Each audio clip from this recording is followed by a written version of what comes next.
So my name is Bharat Kapoor.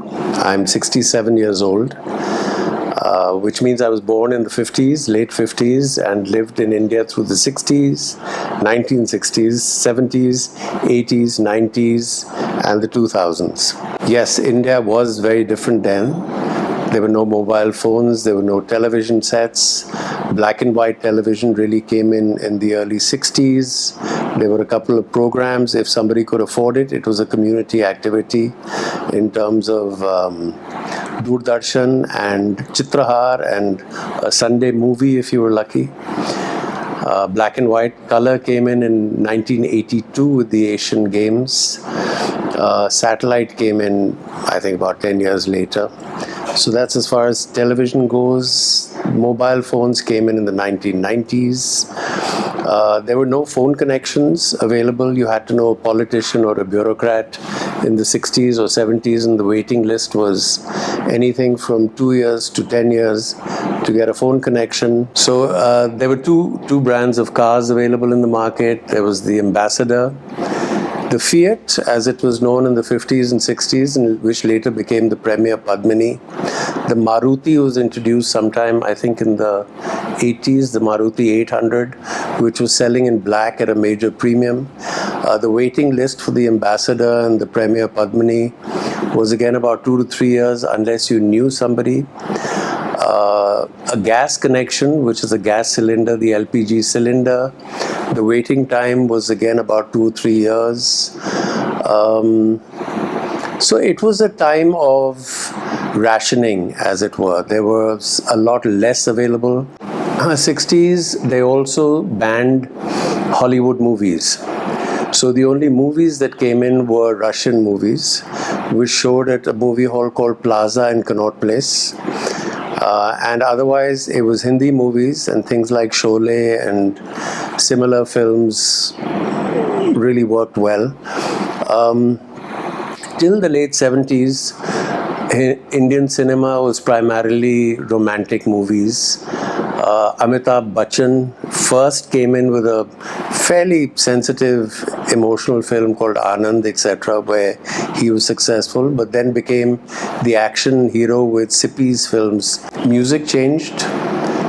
Disco came in with, I think, Nazia or whatever her name was from Pakistan, these teenagers. And then, of course, we had our own Govinda and Mithunda. And so that was cinema, and then it evolved into what you begin to see today or begin to see later. There were very few schools. Modern school, which was the modern school, started later. St. Columbus, a lot of them were missionary schools, like St. Columbus and Mary's, Loreto, Convent of Jesus and Mary, colleges, and Stephens. Then, of course, there was Hindu College and a few other universities.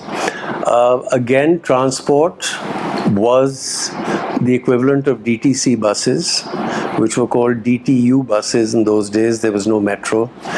There were local trains, but that was really more between Faridabad and Delhi, which was a long way away. Delhi extended in the mid-60s, early 70s, as far away as Defense Colony from maybe Rashtrapati Bhavan. So in other words, that was the border, the ring road, as you know it now, was the border of Delhi.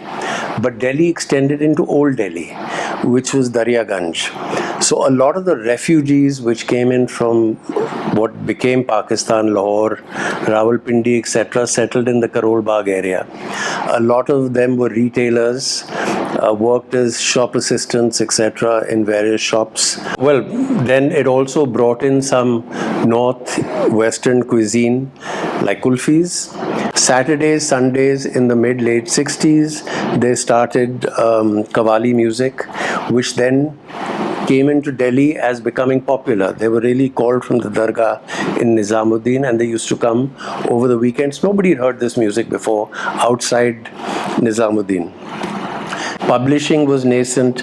Arun Puri Arun didn't actually. Madhu Trehan started India Today in the 70s. And then I think Arun took over and then expanded it into what it became. Then there was this brilliant magazine called First City, which started in Delhi in 1990, which really talked about Delhi and everything that happened in it. And created cultural calendars. Art actually started with people emerged from there. There was another group, 2 or 3 groups that had started simultaneously, primarily with English theatre in Delhi.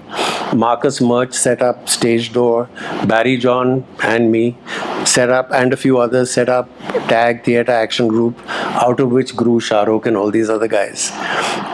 There was Yatrik before that, which was started by a lady called Joy Michael. Then the Hindi theatre, the Hindustani theatre in Delhi was a lady called Sheila Bhatia and a few other people. In Bombay, what was very popular was Marathi theatre. So you had a lot of live things happening. So there was a lot happening in India till 1992, where everybody believes it came, or 1991, when it took birth with liberalization. But there was a lot happening in India, which was very culturally diverse. People were flying in Indian airline planes, left, right, and center, because it was affordable. The airports were small. People were traveling by train. While all this was happening in the cities, in the smaller towns like Ajmer, you had people who were from Doon School and St. Stephen's College and national squash champions, guys like Banka Roy, Sanjeev Roy, who started something called Tilonia, which was working with villagers, which was working in the 1960s, 70s, not 60s, mainly late 60s, 70s, with a guy called Dwarkanath Mathur, to set up solar lanterns, water in villages, a whole crafts movement in villages. Laila Tayyab with Dastakar got involved later in the 80s. She had first set up Khazana with the Taj because there were no opportunities at that time. Then you had people like Rajinder Singh in Alwar, who was busy digging trenches and ponds for the villagers to conserve water so that they could have water through the year for irrigation and for drinking. So a lot of things were happening in the villages of India simultaneously. You had schools like Rishi Valley, which was set up. You had the hippies coming into India in the late 60s, 70s, bringing in their own cultural lore, bringing in their own amalgamation of a certain openness of thinking mixed with Indian thinking, spreading it to the world. It wasn't only snake charmers that India was known for, or yoga. It was also great ideas. It was great thinkers. A lot of our people were going to schools and colleges there, becoming professors and studying. It hasn't all happened in the last 10 years. This has been happening for the last 40 years, in that sense. So